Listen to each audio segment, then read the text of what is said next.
Olá sambistas, sejam bem-vindos a mais um vídeo da nossa série Um Samba, Uma História. Série essa que visa relembrar grandes desfiles do carnaval brasileiro. Hoje nós vamos voltar para o Rio de Janeiro para relembrar o desfile da Unidos da Tijuca no ano de 2005.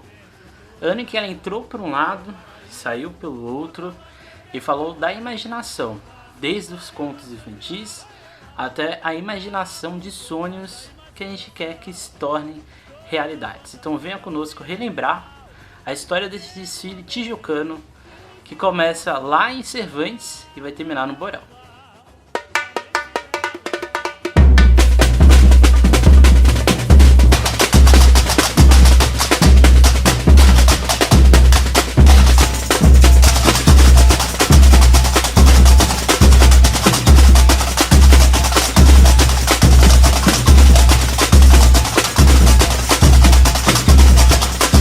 Bem, a Unidos da Tijuca, ela nasce em 1931, no caso no mês de dezembro, no dia 31, e ela nasce exatamente da união de vários blocos existentes no Morro do Borel, nessa região da Tijuca, em que aí sim se dará a ideia de formar uma agremiação que representasse a todos. A maioria desses funcionários, desses bastideiros, se podemos dizer, trabalhavam numa fábrica de rapé e de cigarros ali perto da Tijuca, que tinha as cores azul e amarelo. Alguns dizem que é por causa dessa fábrica que surgem as cores da escola, mas outros dizem que é por causa de homenagem à família de Bragança. Mas o fato é que as cores vão ficar exatamente o azul e o amarelo. Também, nessa constituição da escola, a ideia também era de juntar os outros morros existentes, Morro da Formiga e o Morro do Salgueiro, que ficam nessa grande região. Mas o fato é que o pessoal vai ficar só do Morro do Salgueiro, naquele grupo ali, e assim a escola vai desfilar pela primeira vez em 1932. Gatos. Em 1932, a escola vai estrear num grupo especial e no carnaval. E vai ser campeã em 1936 no enredo Sonhos Delirantes. Mas na década de 70, na década de 40, 50, 60, 80, a escola vai ser uma coadjuvante, essa é a grande verdade. Não vai fazer grandes desfiles. O que vai acontecer exatamente nos anos 90, no final dos anos 80 e início dos anos 90, quando a escola vai se firmar no grupo especial. Infelizmente a escola cai em 98. Um rebaixamento que muitos acham controverso, mas o fato é que em 98 a escola cai e vai fazer o Donos da Terra em 99, um desfile antológico, um dos melhores sambas da Unidos da Tijuca. Isso não sou eu que estou falando, muitas pessoas dizem isso. E em 2000 a escola reestreava no grupo especial para ela ficar aí sim na maior passagem, ou na passagem mais estável da sua formação, da sua carreira, que é de 2000 até os dias de hoje. Em 2000 a escola vai fazer algo impressionante. Vai abrir a segunda noite de desfiles e vai ficar entre as 6 melhores naquele ano. Fato que quase incomum. Uma escola que sobe do grupo especial, do grupo de acesso, vai para o grupo especial e já faz um desfile arrebatador. A Tijuca vai fazer bons desfiles em 2001, 2002, 2003, né? O desfile do Nelson Rodrigues, 2002 desfile da língua portuguesa, 2003 o Algo Das, mas não vai para frente nem para trás, sempre tem alguns equívocos, alguns probleminhas que acontecem, e aí em 2004 a escola decide apostar num cara novo, desconhecido, que tinha feito um carnaval muito bom no acesso, que era o Paulo Barros. O Paulo Barros estreia no carnaval no grupo especial em 2004, assim, logo de cara. Ele já tinha passado pro barracão de outras escolas, ajudando, confecção de fantasia, mas o fato é que em 2004 ele estreia como carnavalesco do grupo especial na Unidos da Tijuca e vai surpreender, assombrar o carnaval daquele ano, com principalmente a sua alegoria do DNA, com aquelas pessoas fazendo vários movimentos e formando uma representação claramente poética do DNA nosso, DNA humano, aquele desfile que falava da ciência. E aquele desfile também tinha várias alegorias conceituais, por exemplo, a alegoria das bruxas, que só tinha uma pessoa, era na verdade um tripé hoje, mas na época foi uma coisa bem, não era inovador, mas era incomum. E assim, em 2005, a escola resolveu apostar de novo no Paulo. E ficava aquela questão, né? Será que foi sorte da Unidos da Tijuca? Será que foi competência? E 2005 foi o teste final. E assim, a escola levou o enredo, entre ir por um lado, sair pelo outro, quem quiser que invente outro.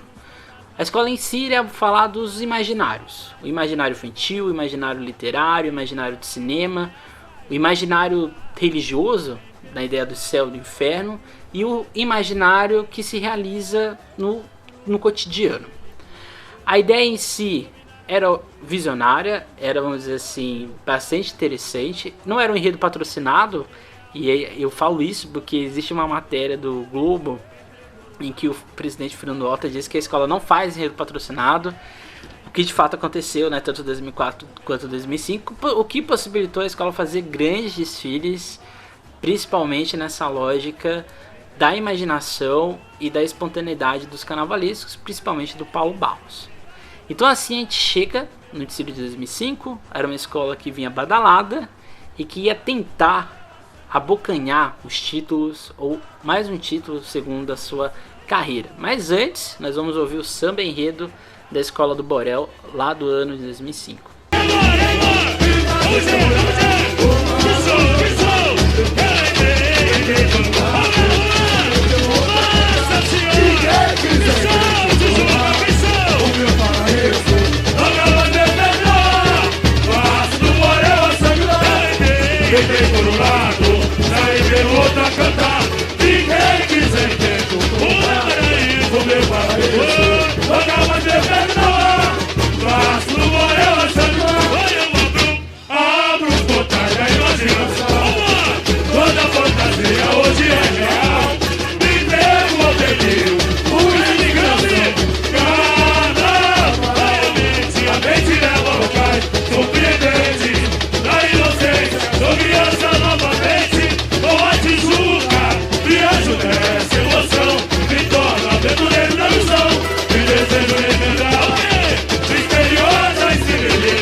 Bem, o samba é composto pelo Jorge Remédio, Sérgio Alain e o Vitinho Júnior. Eu, particularmente, considero um samba muito interessante. Não é uma obra-prima, mas é um samba muito bom, no meu ver. Ele conta quase que fielmente o enredo. E quando eu era mais novo, quando eu cansei de ver esse desfile, porque eu acho esse desfile fantástico. E esse samba acabou ficando muito na minha cabeça. E em alguns trechos eu não entendia muito bem. O que eu vim entender mais pro final, no final da minha vida não, porque eu ainda tô vivo, né? Mas quando eu fiquei um pouco mais velho, né? Esse primeiro trecho, a ideia é exatamente contar a imaginação, né? De contar o aspecto do Miguel de Cervantes, que estava fazendo 400 anos a obra do Dom Quixote. Então contar essa imaginação do Quixote. A ideia do imaginário, o grande contexto dessa imaginação, está exatamente nesse aspecto do Dom Quixote de não pensar com os neurônios tão conexos. Então é tudo muito desconexo. E que gera essa ideia do imaginário, do imaginar coisas que a gente quer que acredite. Tanto é que a rainha de bateria, a Fábia Borges, ela vem exatamente com os neurônios, né, com a imaginação do Dom Quixote. Esse primeiro trecho está contando isso, está contando desses espaços imaginários, como por exemplo Alice no País das Maravilhas, a Emília e assim por diante, né, o sítio do Pica-Pau Amarelo. Está contando exatamente Atlântida tá contando Eldorado e assim por diante. Então esse primeiro trecho até o refrão está nesse contexto. A parte final é aí que eu acho que é mais interessante, que faz esse samba ser um samba bem legal e eu acho que até de certa forma crítico. Porque nesse final aqui, quando ele vai falar do medo, aí do medo ele encarrega para o cinema, mas essa junção, né, do medo, do que a gente pode criar e pode ser utópico, distópico, chega no final, que é essa parte que ele conta, né? O homem pensou que o planeta era somente seu, pro futuro ele preservou, pro futuro ele projetou dominar a natureza que um dia o acolheu, alerta pro mundo atual, imagem, terror e real, humanos dominados pelo mal. E aqui é exatamente quando a imaginação ela se completa no sentido agressivo da coisa. Quando esse aspecto do pensar, do imaginar algo, se concretiza. E nem sempre se concretiza pro lado bom da coisa, como a gente vai ver agora na análise do desfile. O desfile de 2005 da Tijuca, talvez ele seja um pouco mais pós-moderno no sentido da sua construção. No início, a gente já tem logo de cara uma comissão de frente um pouco incomum, porque são 6 Don Quixotes em cima de pavões, em que vão surgindo vários personagens, como o Diabo, Drácula, o Fantasma de Canterville, o Visconde de Sabugosa, o Planeta dos Macacos e o Rei Arthur. Dentro disso tudo, a gente tem o Don Quixote, a Dulcinea e o Sancho Panza fazendo esse cortejo. Depois nós somos levados a um abre-alas monumental, um abre-alas com mais de 300 pessoas fazendo movimentos, fazendo alusão à cauda do pavão, símbolo da escola desde 1984. Em seguida, nós somos levados ao começo dos espaços infantis. E aqui nós temos a Emília, no sítio do Pica-Pau Amarelo, Alice no País das Maravilhas, Bedrock, espaço onde se passa os Flintstones, João Pé de Feijão e o carro, ao meu ver, mais fantástico. Um carro que representava um homem de lata com várias panelas, espumadeiras e assim por diante, que deram um ar quase que personalizado, pós-moderno também. Em seguida nós temos os espaços historicamente imaginados: Rei Arthur, a Ilha do Tesouro, o Eldorado e a Ala das Baianas, com uma fantasia incomum, uma fantasia armada, toda armada, dava um movimento de mar, o que nos levava a um outro carro também muito improvável e também muito pós-moderno, sobre Atlântida, um grande tripé, quase que um trem de pouso, um carro pequeno, mas que representava a Atlântida submersa, ou uma Atlântida que estava ainda em terra. Depois nós somos levados aos espaços literários imaginados: as bruxas, os fantasmas, Don Quixote, os mortos-vivos, no caso Incidente de Antares, de Érico Veríssimo e o Drácula. Nesse setor nós temos o casal de Mestre Sala e Porta-Bandeira, com uma fantasia lindíssima: Lucia Nobre, vestida de Moinhos de Vento, e o Birajara, vestido de Don Quixote, e logo atrás a bateria também em tons quixotescos. E nos leva assim, portanto, ao carro do Drácula, um carro que fez muito sucesso, com vários Dráculas saindo dos caixões. Depois nós somos levados ao espaço imaginário do céu, e aqui a gente tem o Olimpo, o Inferno, o Céu e o Purgatório, que estava numa ala e no carro, um carro, eu diria que nojento, várias pessoas em cima da outra, representando o delírio ou a dor do purgatório, um carro todo preto com pessoas ali fazendo movimentos bastante loucos. Depois nós temos o espaço imaginado do cinema: Matrix, Vale do Tempo, o Mundo das Águas e o Planeta dos Macacos, que também estava representado na alegoria com pessoas fantasiadas com máscaras de látex, em alusão aos personagens do filme Planeta dos Macacos. E por fim, o espaço imaginado que se realiza na Dor: Palmares, Canudos, Macunaíma e o Borel.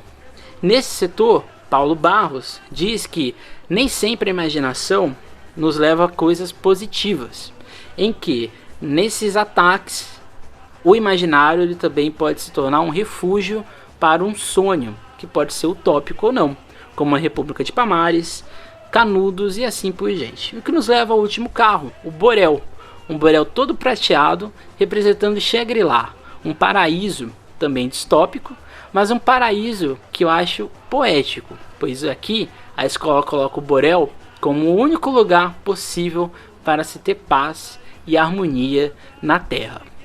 Bem, na apuração, a Tijuca, a apuração de 2005, não só de 2005, mas 2004, 2003, é uma loucura. Vocês estão vendo aqui o mapa de notas que não vai me deixar mentir. A apuração nesses anos, os jurados não tinham nenhum pudor de dar nota 9.3, 9.4, 8 e assim por diante. Até que a Beija-Flor tira uma nota 8 nessa apuração.